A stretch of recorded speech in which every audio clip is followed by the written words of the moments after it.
안녕하십니까. 실리콘밸리 투데이입니다. 스퀘어의 주가 차트부터 보시겠습니다. 이번 9월 초 스퀘어도 한번 조정을 겪기는 했지만 지금은 오히려 조정 전보다 더 올라 지난 3월 폭락장 대비 무려 600% 이상 주가가 상승하였습니다. 스퀘어가 도대체 뭐 하는 회사길래 주가가 이렇게 끝도 없이 오르는 것일까요? 스퀘어가 미래의 은행이다 라는 이야기를 하는데 왜 미래의 은행이라고 하는 것일까요? 현재 스퀘어의 사업과 미래 방향을 제대로 이해하기 위해서는 과거 스퀘어가 어떻게 사업을 시작했고 현재 어떠한 사업을 어떻게 발전시켜 나가고 있는지를 제대로 이해해야만 합니다.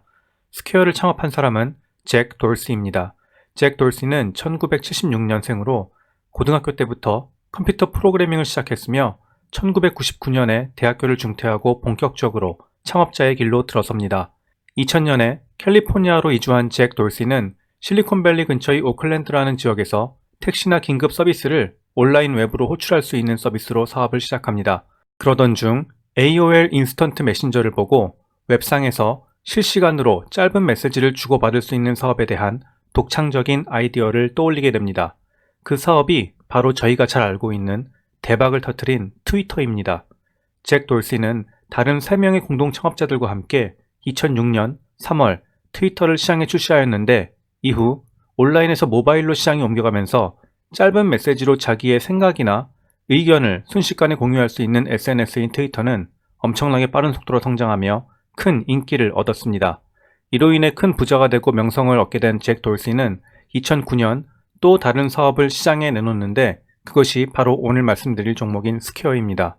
어느 날 잭 돌시의 친구인 짐 맥켈비는 유리 공예품을 자신의 스튜디오에서 만들었는데 제품을 보고 약 2,000불에 사겠다는 사람이 있었습니다. 그 사람은 신용카드는 갖고 있었지만 2,000불이나 되는 현금을 당장 주머니에 갖고 있지는 않았습니다.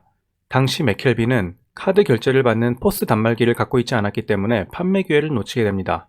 사실 시장이나 거리에서 공예품이나 물건을 파는 소상공인들은 가게에서 일반적으로 사용하는 신용카드 결제용 포스 단말기를 갖고 있지 않습니다. 그래서 고객이 제품을 구매하고 싶어도 현금이 없고 신용카드만 갖고 있으면 제품을 팔 수가 없는 것입니다.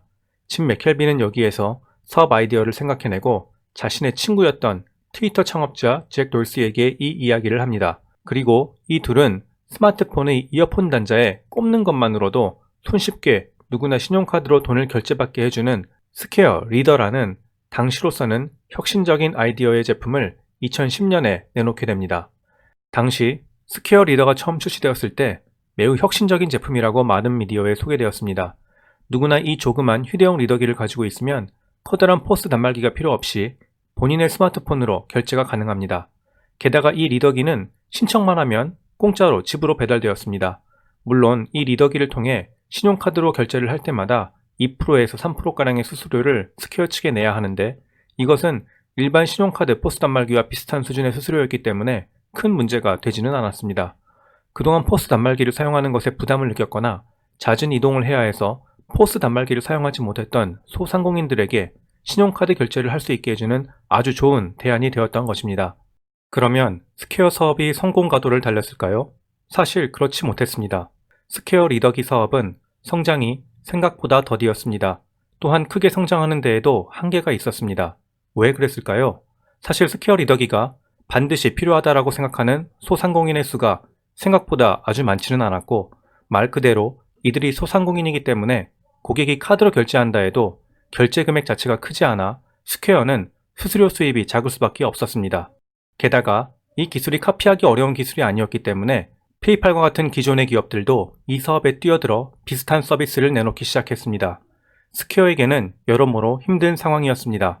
그렇다면 이 상황을 타개하기 위해 잭 돌시는 어떻게 했을까요? 잭 돌시는 정면 승부를 하기로 합니다. 즉, 아이패드를 손쉽게 신용카드 포스 단말기로 바꾸어주는 스퀘어 스탠드라는 기기를 만들어 아예 일반 가게나 레스토랑에 설치되어 있는 신용카드 포스 단말기 시장에 뛰어듭니다. 즉, 기존 신용카드 포스 단말기 회사들과 직접 경쟁하기로 결정한 것입니다. 그런데 이 전략에는 문제가 있습니다.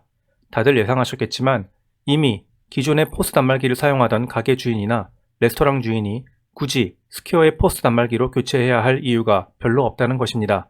가게 주인이 지불해야 하는 신용카드 결제 수수료도 기존 포스 단말기와 거의 차이가 없었습니다. 여러분이 가게 주인이시라면 굳이 이제껏 잘 사용해오던 포스 단말기를 스퀘어의 단말기로 바꾸어야 할 이유가 없다는 이야기입니다. 신규로 작은 카페나 가게를 오픈하는 사람이라면 모양이 좀 더 예쁘게 생긴 스퀘어 스탠드를 포스 단말기로 선택할 수 있겠지만 그 수 역시 단기간에 커지는 것은 현실적으로 어려웠습니다. 한마디로 스퀘어는 기존의 포스 단말기 회사들과의 경쟁에서 이기려면 수수료를 낮추는 것 이외에 무언가 더 다른 나은 혜택을 가게 주인이나 레스토랑 주인에게 주어야만 했던 것입니다. 그래서 스퀘어가 경쟁사 포스 단말기 대신 왜 스퀘어의 단말기를 이용해야 하는지 그 이유로 들고 나온 것이 바로 포스 단말기로부터 수집한 매출 등의 데이터 분석 기능을 기반으로 한 결제 시스템 생태계라는 것입니다. 결제 시스템 생태계라는 말이 왠지 어려운 것 같지만 사실 매우 쉬운 개념입니다. 포스 단말기가 제공하는 가장 기초적인 기능은 고객이 신용카드로 결제를 할 수 있게 해주는 기능입니다. 스퀘어는 이 기본 기능에 가게 주인들이 필요로 하는 다양한 부가 서비스를 하나하나 개발해 덧붙이기 시작했습니다. 물론 각기 다른 서비스를 개발하는 데는 시간이 많이 걸립니다. 예를 들어 2012년에는 스퀘어는 상인들이 QR코드로 된 가상의 기프트 카드를 발행할 수 있도록 해서 고객이 이 기프트 카드를 구매한 후 스마트폰으로 QR코드를 보여주면 가게에서 사용할 수 있는 서비스를 제공하였습니다. 특히 중소상공인들은 자금난에 시달리는 경우가 많지만 이들은 신용이 낮아서 기존 은행권에서 돈을 빌리기가 매우 힘든 경우가 많았습니다. 이에 대한 니즈가 있다는 점을 파악하고 스퀘어 포스 단말기를 사용하는 점주들에게 돈을 빌려주는 대출업에도 2014년에 뛰어듭니다. 스퀘어 캐피탈이라는 대출업체를 설립한 것인데 스퀘어가 이러한 대출 사업이 가능했던 이유는 스퀘어 포스 단말기로 상점의 현금 흐름 상태를 다 파악할 수 있었기 때문입니다. 즉, 스퀘어 포스 단말기를 사용하는 각 상점의 매출 상황을 분석하여 어느 가게가 장사가 잘 되는지 안 되는지 등의 데이터를 바탕으로 리스크를 최소화하면서 이들에게 적정한 자금을 빌려주고 이자를 받는 사업을 할 수 있었던 것입니다. 사실 이러한 중소상공인 대출 사업은 혁신적인 사업이라고는 할 수 없습니다. 이미 중국의 위챗페이나 알리페이가 수년 전에 QR코드 결제 및 전자지갑 앱을 통해 시작했던 사업이었습니다. 그러나 미국에서는 새로운 시도였기 때문에 상인들에게 큰 환영을 받았습니다. 또한 중소상공인들의 입장에서 직원들에게 급여를 지급하기 위해 급여 명세서를 만들고 각종 세금을 처리하고 하는 것은 매우 귀찮고 시간도 많이 들고 번거로운 일이었습니다. 스퀘어는 이를 간파하고 2015년에 스퀘어 포스 단말기를 이용하는 상인들이 쉽게 사용할 수 있는 스퀘어 페이롤이라고 하는 급여 관리 시스템을 만듭니다. 즉, 상인들은 스퀘어 포스 단말기를 쓰면 손쉽게 기프트 카드를 발행할 수 있고 돈을 빌릴 수 있고 직원 급여를 보다 손쉽게 지급하고 관리할 수 있게 된 것입니다. 즉, 스퀘어 포스 단말기의 판매 및 이를 통한 결제 수수료로 돈을 버는 사업을 중심적으로 하되 더 많은 중소상공인들이 자사의 결제 단말기를 사용하게끔 하기 위해 상인들이 필요로 하는 부가적인 서비스를 하나둘씩 붙여나가는 것을 스퀘어는 결제 생태계를 만든다라고 이야기하는 것입니다. 스퀘어 포스 단말기도 처음에는 아이패드를 이용하는 것이었지만 점차 발전시켜 2018년에는 완전 독립형으로 다양한 기능이 추가된 독립형 스퀘어 스탠드를 출시합니다. 그리고 사업 초기 주력으로 삼으려고 했던 스퀘어 리더기는 점차 시장에서 자취를 감추게 됩니다. 이제는 완전히 중소상인들을 위한 포스 단말기 시장에서 경쟁하고 있는 것입니다. 그러나 미국에 사시는 분들께서는 잘 아시겠지만 아직까지 많은 상점들은 전통적인 포스 단말기를 많이 이용합니다. 작은 상점이라면 모르겠지만 예를 들면 갭이나 타겟 등 큰 브랜드 체인이나 슈퍼마켓 체인들은 굳이 기존의 단말기를 바꿀 필요가 없는 것입니다. 따라서 스퀘어는 현재 안간힘을 다해 중소상인 시장에서 점유율을 높이고 매출 성장을 높이기 위해 대형 결제 시장인 슈퍼마켓 체인 등에도 진출하려고 노력하고 있습니다. 물론 앞서 말씀드린 대로 결제 생태계의 강화, 즉 부가적인 결제 관련 유료 서비스들을 지속적으로 개발해 나가면서 말입니다. 여러분이 미국 쇼핑센터에 가셔서 매장에서 결제를 할 때 많은 상점들이 아직까지 전통적인 포스 결제 단말기를 사용하고 있으며 가끔 가다가 스퀘어의 단말기를 보실 수 있으실 겁니다. 아직 스퀘어의 포스 단말기 사업이 가야 하는 길은 멀고 경쟁이 심합니다. 미국의 포스 단말기 시장은 매우 파편화되어 있고 다양한 포스 단말기들 회사들이 경쟁하고 있기 때문에 이 시장에서 단기간 점유율을 획기적으로 높이는 것은 쉽지 않은 일입니다. 스퀘어의 잭 돌시도 이 점을 매우 잘 알고 있고 그래서 그는 결제 사업을 포스 단말기에만 국한시키지 않고 자신이 보유한 결제 시스템 관련 노하우를 활용하여 다른 돈이 되는 사업으로 확장을 꾀합니다. 그것이 바로 최근 코로나 사태로 더욱더 대박을 치게 된 캐시앱 사업입니다. 과거 미국에서 돈을 다른 사람들에게 송금하는 일은 매우 번거롭고 시간이 많이 소요되는 일이었습니다. 우리나라는 인터넷이 보급되기 시작한 2000년대 초반부터 온라인 뱅킹으로 거의 실시간으로 송금이 가능하고 송금 수수료도 매우 낮은 편입니다. 그러나 미국은 송금하는데 기본 3일이 걸리고 송금 수수료도 비싼 편입니다.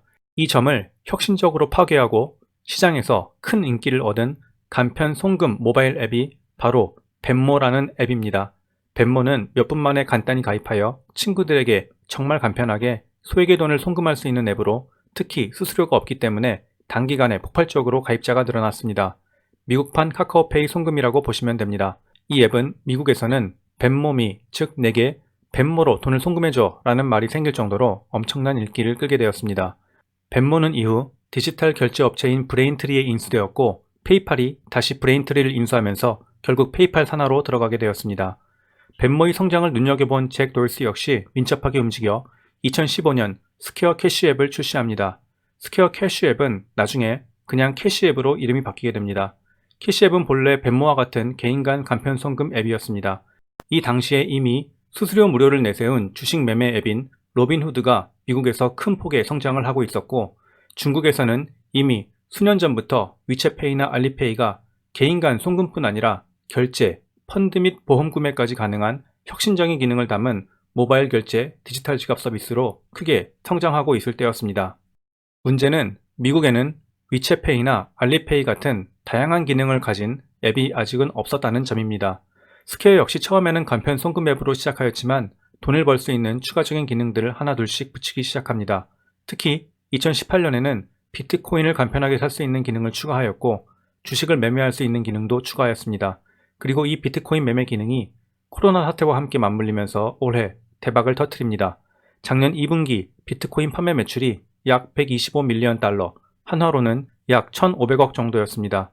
그런데 올해 코로나 사태 이후 비트코인도 급등을 하면서 캐시앱 내 비트코인 판매 매출이 무려 7배가량 폭증한 875밀리언 달러, 즉 1조 원으로 늘어난 것입니다. 물론 비트코인 매매 수수료의 영업이익은 상대적으로 작아서 1조 원의 매출로 벌어들인 영업이익은 약 200억 원 정도입니다.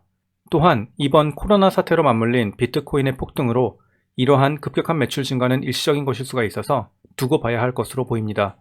잭 돌시는 위챗페이나 알리페이처럼 캐시앱에 다양한 부가 서비스를 계속 붙여나가서 수익화를 꾀하려고 하고 있습니다. 현재는 캐시앱을 통해서 대출을 받게 해주는 기능도 테스트하고 있다고 합니다. 캐시앱의 경우 유저가 늘어나면 늘어날수록 더 많이 송금 서비스를 이용하게 되는 네트워크 효과로 인해 간편 주식 매매나 비트코인 매매 기능을 활성화하면 향후에도 이를 통해 꾸준히 매매 수수료를 벌어들일 수 있을 것으로 예상됩니다. 이제 스퀘어의 기본적인 두 가지 사업에 대해 이해했습니다. 첫 번째는 카드 결제 단말기를 중심으로 관련된 부가 서비스를 판매하는 신용카드 결제 단말기 사업, 그리고 두 번째는 카카오페이와 같은 간편 송금 앱이지만 주식이나 비트코인을 쉽게 매매할 수 있는 캐시 앱입니다. 신용카드 단말기 사업으로는 단말기 판매 및 결제 수수료를 받고 중소상공인 대출 서비스를 통해 이자를 받거나 급여 관련 서비스 등의 부가 서비스를 통해 매달 정기구독 형태로 수수료를 받습니다. 캐시앱의 경우는 인스턴트 송금이라고 하는 빠른 송금 수수료, 비트코인이나 주식 매매 시에 받는 수수료로 그 돈을 벌고 있습니다. 인스턴트 송금, 즉 빠른 송금 수수료는 국내에는 없는 개념인데 한국은 송금을 하면 그 즉시 돈이 계좌에 이체되지만 미국은 기본적으로 이체되는데 3일이 걸립니다. 이를 보내는 즉시 계좌에 이체받을 수 있게 해주고 송금 금액의 1.5%를 수수료로 받는 것이 인스턴트 송금입니다. 미국에서도 금융업은 엄격하게 정부의 감시 감독을 받고 있기 때문에 이러한 대출 사업과 송금 사업을 하기 위해서는 기본적으로 뱅킹 라이센스와 머니 트랜스퍼 라이센스, 즉 송금 라이센스를 정부로부터 받아야 합니다. 송금 라이센스는 상대적으로 쉽게 받을 수 있지만 은행 라이센스는 받는 것이 무척 까다롭습니다. 따라서 은행 라이센스가 이제까지 없었던 스퀘어는 다른 은행과의 파트너십을 통해서 고객이 계좌를 열고 돈을 예치하고 또 중소상공인에게 대출을 해주는 서비스를 해왔습니다. 그러나 아무래도 파트너십을 하게 되면 파트너 은행에 수수료도 줘야 하고 자기 맘대로 예금이나 대출 상품을 만들기가 쉽지 않을 수 있습니다. 그래서 스퀘어는 지난 수년간 은행 라이센스를 얻기 위해 끊임없이 노력해왔고 올해 초 결국 은행 라이센스를 취득하는 데 성공했습니다. 이를 통해 내년 스퀘어는 스퀘어 파이낸셜이라는 은행을 세우고 소상공인을 위한 다양한 예금 및 대출 상품을 제공하려고 하는 것입니다. 최근 기사를 보면 스퀘어가 미래의 은행이다 라는 이야기를 하면서 시티은행이나 체이스, 웰스파고 등 다른 선두은행을 대체할 미래의 은행이기 때문에 스퀘어의 미래가 아주 밝다라는 이야기가 나오는데 그것이 바로 여기에서 나온 것입니다. 그러나 단기간에 스퀘어 파이낸셜이 큰 임팩트를 만들어내는 것은 쉽지 않을 수도 있습니다. 미국의 수많은 지방은행들이 있고 스퀘어 파이낸셜 같은 특정 목적을 위해 특화된 서비스를 제공하는 은행도 미국에는 많습니다. 따라서 그냥 막연히 스퀘어는 미래의 은행이다 라고 뭉뚱그려 이야기하기보다 미래에 경쟁이 훨씬 더 치열해질 핀테크 분야에서 기존의 대형은행, 카드사, 수많은 카드 결제 단말기 제조사, 페이팔, 스트라이프, 에드엔과 같은 쟁쟁한 결제 전문 기업들과 어떻게 스퀘어가 경쟁하여 경쟁사가 이미 점하고 있는 마켓쉐어를 어떠한 식으로 빼앗아 올 수 있을지에 대한 명확한 로드맵과 혁신적이고 파괴적인 미래 서비스, 제품의 제시가 있어야 할 것으로 보입니다. 앞서 잠깐 말씀드렸는데 작년 스퀘어의 매출액은 4.7빌리언 달러, 약 5.6조 원이었고 회사 설립 이후부터 매출은 지속적으로 성장해 왔습니다. 그러나 순이익을 보시면 계속 큰 폭의 적자를 보이다가 작년에야 비로소 처음으로 순수익을 내었습니다. 전체 매출액에서 매출 원가를 뺀 매출이익은 1.88빌리언 달러로 한화로 약 2.2조 원인데 작년 기준 매출이익, 즉 그로스 프라핏에서 신용카드 단말기 사업 부문이 75%, 캐시앱의 매출이익 비중은 약 25%입니다. 특히 스퀘어는 올해 코로나로 락다운 조치가 실행되면서 많은 소상공인들이 가게 문을 닫아야 해서 전체 결제 볼륨은 전년 동기 하락한 것을 보실 수 있습니다. 그러나 이번 2분기 매출은 전년 동기 대비하여 거의 70% 가까이 증가하였는데 그 이유는 앞서 말씀드린 비트코인 판매 매출이 급증하였기 때문입니다. 실제로 비트코인 판매 매출이 전년 동기 125밀리언 달러에서 875밀리언 달러로 7배 이상 급증한 것을 확인하실 수 있습니다. 스퀘어의 주가가 올해 3월 대비 600% 이상 폭등하면서 현재 스퀘어의 시가총액은 82.7빌리언 달러, PE 레이시오, 즉 주가 수익 비율은 413배입니다. 일반적으로 은행주들의 주가 수익 비율이 10배에서 15배인 점을 감안하면 스퀘어의 주가는 엄청나게 높은 수준입니다. 왜 이렇게 투자자들은 스퀘어에 열광하는 것일까요? 이것은 스퀘어가 단순한 결제 사업자가 아니라 데이터를 기반으로 미래 혁신적인 서비스를 내놓는 핀테크, 즉 테크 기업으로 다른 은행이나 결제 단말기 시장에서 최종 승자가 될 것이라는 기대감을 갖고 있기 때문입니다. 스퀘어와 서로 사업 영역은 겹치는 부분도 있고 다른 부분도 있지만 종종 비교의 대상이 되는 페이팔과 비교를 해보면 페이팔의 경우 일단 매출액 자체가 스퀘어와는 비교가 안 될 정도로 큽니다. 작년 페이팔의 매출은 약 21조 원, 스퀘어는 약 5.6조 원으로 페이팔이 4배가 더 큽니다.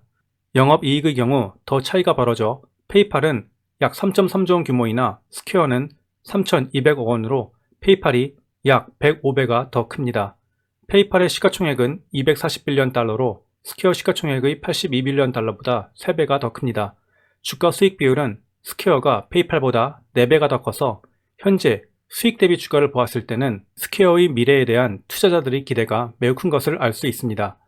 참고로 현재 테슬라의 주가 수익 비율은 거의 미쳤다고 할 수 있을 정도의 약 1100배 정도이기 때문에 기업이 향후 어마어마하게 성장할 것이라고 예상된다면 현재 수익이 적더라도 주가 수익 비율은 크게 올라갈 수도 있는 것입니다. 시시각각 시장 상황이 변하고 있고 새로운 기술과 경쟁사가 나오는 테크 산업에 투자할 때 제가 가장 우선으로 보는 것은 크게 두 가지입니다. 첫 번째는 CEO가 어떤 사람인지, 미래에 대한 비전과 열정이 있고 이를 이루어낼 역량이 있는 사람인지이고, 두 번째는 제공하는 제품이나 서비스가 정말 다른 경쟁사들이 장기적으로 카피하거나 따라오기 힘들 만큼 혁신적이고 파괴적이며 멀리 앞서 나가 있는 강력한 경제적인 해자를 가지고 있는지입니다. 스퀘어가 이야기하는 페이팔이나 다른 포스 시스템 경쟁사들이 따라오기 힘든 자신들만의 강점은 바로 스퀘어 리더기로부터 쌓아온 하드웨어 기술과 이를 구동하는 소프트웨어 기술이 모두 결합된 강력한 결제 생태계입니다. 즉, 기존 경쟁사들이 포스 시스템은 결제 데이터를 모으고 분석하여 상인에게 쉽게 보여주고 활용할 수 있게끔 해주는 디지털화의 수준이 스퀘어보다 낮거나 일정 부분은 가능하지만 다른 부분은 안 되는 등의 문제를 가지고 있습니다. 이러한 스퀘어의 완벽한 디지털화 수준 및 이를 바탕으로 한 디지털 결제 생태계는 분명 스퀘어가 가진 큰 강점 중 하나입니다. 또한 페이팔의 벤모가 캐시앱보다 먼저 사업을 시작했지만 최근에는 캐시앱이 벤모를 앞서 나가고 있습니다.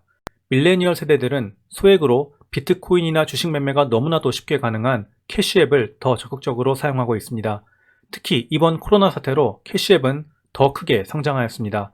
벤모가 분발해서 캐시앱과 같이 손쉬운 비트코인이나 주식 매매가 가능한 고객들이 원하는 부가 기능을 빨리 제공하지 않으면 향후 밀레니얼 세대에서 캐시앱에 크게 밀릴 가능성이 있습니다.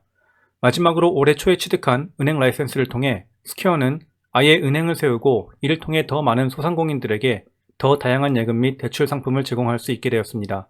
스퀘어는 결제 데이터를 가지고 있기 때문에 은행에서 대출이 안 되는 소상공인들도 대출을 쉽게 받을 수 있고, 이들은 자신의 자금을 스퀘어에 예치하여 스퀘어 은행은 단기간에 큰 폭의 성장을 이룰 가능성이 있습니다. 이러한 가능성들이 현재 스퀘어의 미래가 밝다고 보는 이유들이며, 아직까지는 앞서 말씀드린 분야에서 스퀘어가 가장 앞서 나가고 있는 것으로 보입니다. 그러나 유념해야 하는 리스크는 스퀘어의 사업이 경쟁이 매우 치열한 핀테크 결제 산업에 속해 있다는 것입니다. 언제 다른 경쟁사가 새로운 서비스로 치고 올라올지 모르기 때문에 다른 경쟁사가 따라오기 전에 더 혁신적이고 강력한 서비스와 제품을 제시할 수 있어야 할 것입니다. 마지막으로 미국 월가 애널리스트들의 스퀘어 목표 주가를 확인해 보겠습니다. 팁 랭크에 따르면 스퀘어의 목표 주가 평균치는 167.14불로 현재 주가보다 10% 아래의 수치입니다. 목표 주가 최대치는 240불입니다. 컨센서스를 보시면 팁 랭크는 매수, 스마트 컨센서스도 매수, 톰슨 로이터스는 보유입니다.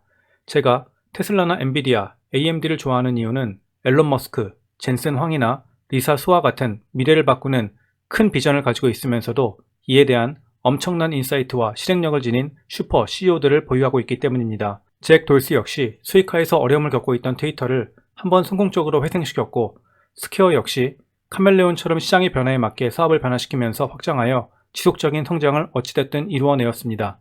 그러나 지속적인 적자를 기록해왔고 작년에 흑자 전환을 하긴 했지만 흑자의 규모를 지속적으로 안정적으로 키워나갈 수 있을지도 반드시 지켜봐야 합니다. 잭 돌시가 향후 어떻게 스퀘어의 각 사업들을 성공적으로 이끌고 혁신을 만들지, 그리고 이를 통해 치열하고 복잡한 핀테크 시장에서 타사들이 이미 점하고 있는 시장 점유율을 어떻게 빼앗아오며 성장할지가 스퀘어의 미래 성장의 관건이 될 것입니다. 개인적으로 저는 스퀘어를 좋게 보지만 현재 가격은 상대적으로 너무 급등한 상황인 것 같아 가격이 크게 조정받게 된다면 그때 추가 매수를 할까 생각하고 관심 종목으로 지켜보고 있습니다.